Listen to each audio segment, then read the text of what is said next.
Hello, I'm Jeff Clark, the Senior Occupational Hygienist at WorkSafe BC. The house behind me is going to be demolished to make way for a new building. But what the demolition contractor doesn't know is that the house contains asbestos. I'm going to walk you through the house and show you the types of things that might contain asbestos. Asbestos is a fibrous mineral that's very tough and resistant to chemicals and heat. Up until the 1980s, it was commonly used in building materials. If these are disturbed, such as when they are drilled, sawed, sanded, or broken up during renovations or demolitions, workers can breathe in asbestos fibers. If workers breathe in enough asbestos fibers, their lungs can suffer permanent damage and they may get lung cancer. Between 1996 and 2005, more than 380 workers in BC died from an asbestos-related disease. Most of these workers were in the construction industry. Any house constructed before 1980 will probably contain some asbestos products. To protect yourself from asbestos during renovations or demolition, the most important thing you can do is to have the house surveyed by a qualified asbestos professional. He or she will collect samples from suspected building products in the house and have them tested for asbestos.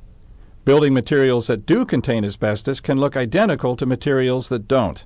The only way to tell the difference is to have the materials analyzed by a qualified lab.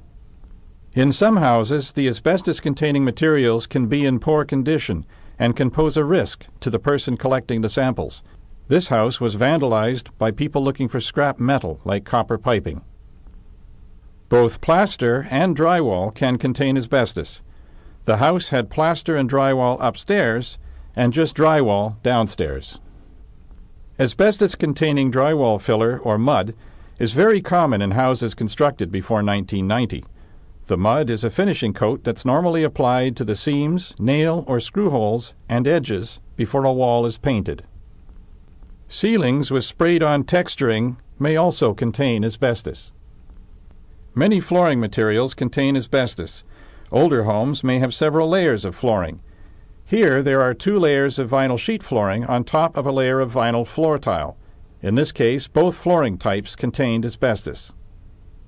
The backing of the vinyl sheet flooring contained asbestos.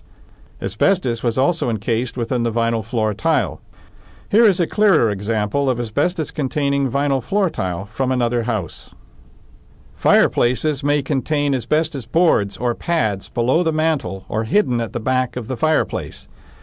Artificial embers and ashes in gas fireplaces may also contain asbestos.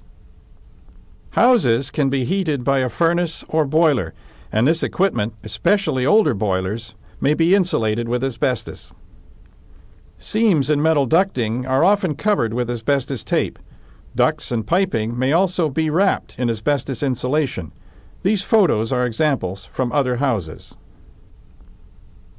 Even the cement or mastic used to seal pipes where they go through walls may contain asbestos.